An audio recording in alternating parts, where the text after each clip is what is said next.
Is a SmackDown star reverting to an old gimmick? Ric Flair is working with WWE again, and an AEW star has commented on turning down the WWE Hall of Fame, so stay tuned. An interesting video posted yesterday to Twitter by Zaya Lee.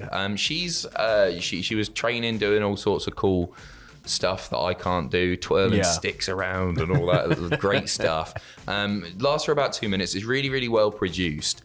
And then at the end, the most interesting and notable bit, it featured that the face of Mei Ying, who of course is doing stuff as Wendy Chu now, but featured a face sort of inspired by that, part of the Tian Cha faction, of course, that was in NXT, suggesting that she might be switching things up a bit. She's been all right on SmackDown and everything. She came in and she had all the augmented reality lighting and all that really stuff. Good and I thought, like, hey, they're going to make a big deal of her. But again, it's been pretty stop-start. She's not been doing anything of real note. I didn't think it needed fixing. Like I thought the Tian Sha thing was almost ready-made. It was sinister enough, it was strange enough, and it was definitely unique compared to a lot of other stuff out there. You know, we still had, Bray Wyatt, the Fiend, and everything going on, but now we don't really have that kind of spoopy thread, do we? With like a strange. It's because it's not really spoopy. Judgment Day is the closest. It's thing, like sinister. It's more like there's something more going on there with, like, I don't know, but for me, I quite enjoyed that kind of back and forth and the dynamic that team had. And I think with NXT 2.0, they could have done with something like that. I'm not taking anything away. I know Wendy Chu doesn't appeal to everybody. I'm not a massive fan or anything like that. Preferred what she was doing before. She's very much involved in NXT 2.0, obviously. She's doing big stuff there. So I don't see her getting the call up or anything like that. It was a weird thing to share. I don't think it was produced by WWE. It did look nice, but it didn't look quite WWE nice. So I think it's something that she's shot herself or paid to have shot. Well, we see people doing that from time to time and, just sort of teasing things all over socials. So it could be something really innocent, or it could be maybe, I'm pushing for this. Let's see what the engagement's like, then take it to them. It could be all sorts. Good luck to her anyway. I think she's really, really talented. Ric Flair is working with WWE again. But don't worry, he's not going to be wrestling for them until the Saudi Arabia show comes around. Or no, he won't. Well, they're gonna outdo his final ever match, aren't they? Just so they could say they had it. I can't wait to watch it. So we're about a month away from Ric Flair's last match, being promoted by Jim Crockett Promotions, Conrad involved, obviously. But WWE announced that they partnered with Ric Flair and Fox Sports, Tom Rinaldi, on an unprecedented 2-hour documentary featuring never before revealed history on Ric Flair. That's all we know at this point. It's interesting because obviously Vince granted Ric Flair's release. And this was all sort of happened around the Dark Side of the Ring stuff, Plane Ride from Hell, lots of stuff being said about Ric Flair. And this is the first time that they've properly, I think, worked with him since. It'll be interesting to see like a documentary on Ric Flair. I'm well up for. Well, this is it. He's a man who's lived an incredibly unique life, for better or for worse. And I think there's a lot there that we likely haven't heard. And it'll be quite a lot of new stuff and maybe more of a portrait of the person behind the character. Is it a character? I know what you're saying. He is the character now, and that might be the weird thing that we're looking into with it, where it's like, where does Ric Flair He's a parody of himself, isn't he, now? Yeah. Especially as he gets older. Anyway, I think it'll be interesting. Self-pastiche. Yeah. It'll be interesting. It's interesting to see them working together once again, whether this opens the door for more involvement between WWE and Ric Flair. Rinaldi is the exec producer on the Vince McMahon dramatic series thing, which I cannot wait for. That's what I'm buzzing about. Very excited for that. Because I know it's going to be like WWE whitewashed and everything. And Vince is always going to be like, it'll be like he's writing his memoirs and it'll be actually Vince narrating it at the end. It's like, needless to say, I had the last laugh. Moving over to AEW now. Jeff Hardy chatting away on Talk is Jericho. About WWE though, and he talked about turning down that Hall of Fame induction. So this is something that was reported on earlier. Before Jeff even signed with AEW, I think. And Jeff had been offered a Hall of Fame induction solo if he stuck around with the company. This happened all around the time that Jeff jumped the barricade at that house show, and people were sort of wondering what was up with him and everything. He said, well, first of all, I don't want to go in there without my brother, and it's not my time. So he wanted to be inducted with Matt, which is nice. This is too early. This is crazy. So yeah, it was very emotional. I was like, what are they trying to do? Because naturally, I'm going to be reunited with my brother in AEW when I'm free of WWE. I told my wife what had happened. I said, I can't believe what they just offered me. So it was very emotional, but I happily declined it.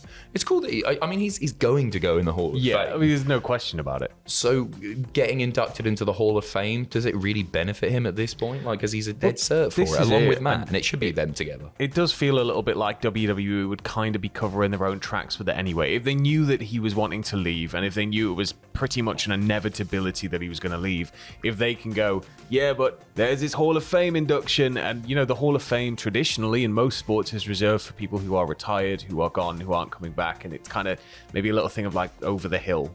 And they would have had that little feather but nobody would buy it. It's Jeff Hardy. That's the thing. That was sort of Jeff's problem with it. He didn't like his position on the card, especially around was it Survivor Series? Yeah, with Randy Orton, and Jeff was so over that he was like, okay, I'm not over the hill yet. So a Hall of Fame induction, which signifies that somebody is perhaps winding down their career in the case of Jeff Hardy. Right?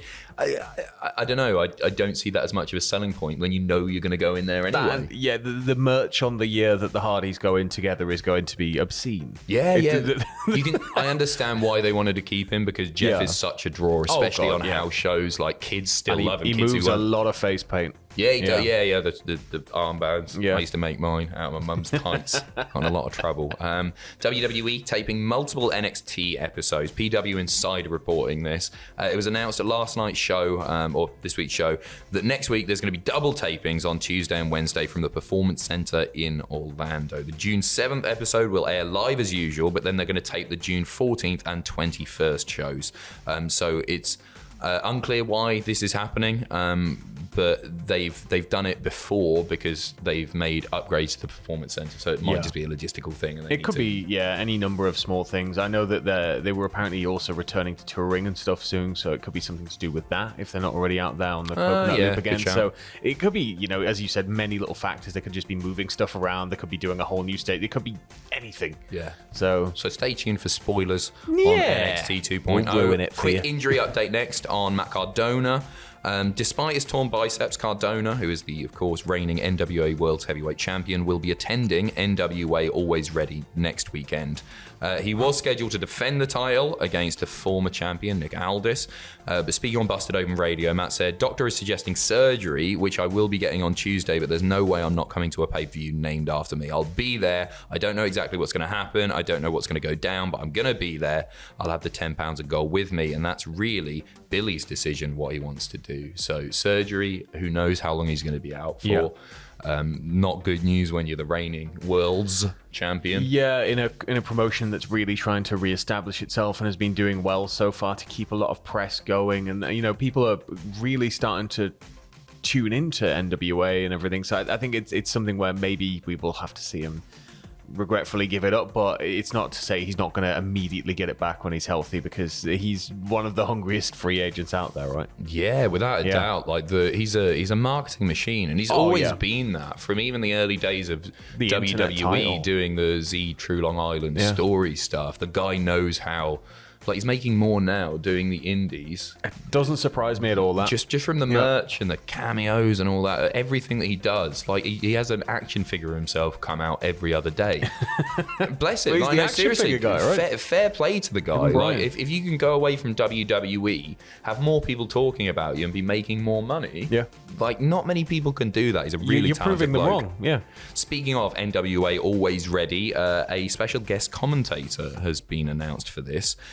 Bully Ray appearing as a special guest commentator at the pay-per-view, calling the NWA Women's Title match. So I like, people give Bully a really hard time, and because I think he says some dumb things. But as a talker, I think he's one of the really underrated ones. Like, you think back to his heel run in TNA Impact and the stuff that he did there, he proved himself as a main eventer, and a big part of that was his skills on the mic. Yeah, I think it's certainly he's somebody who seems like he has a strong interest in just wrestling overall as well, rather than just the business side of it. So it's going to be, I can't really remember many instances of Bubba on commentary, so I'm quite intrigued to see how it's going to go, because he seems like the type where it could just seamlessly be like straight up, straight down the middle commentary. It could be any number of characterized, color commentary positions, and he'd absolutely ace that. But I feel like he'll add a lot to it. I listen to him on podcasts all the time, and I don't always agree with his opinion, but as a guy he's great at telling stories. He's really great at sort of recognizing talent, I feel like a lot of the time, and emphasizing the skills of that talent. So I think like this transition to commentary will be great for him. Anyway, that's it from us. Again, predictions going up in just a few hours time, and then the podcast is going live tonight, not tomorrow. Tonight. Surprise and happy Jubilee Queen. Happy Queen anniversary. Yeah. What have you got planned for the Jubilee weekend? I've got to unpack a load of boxes. I've got to find my clothes. I've got to find this isn't very patriotic, sir. Sorry, I'm gonna Coronation chicken. Yeah, coronation chicken. Flag waving. Talking about Brexit on the high street to people, and not talking about that certain son who can't sweat.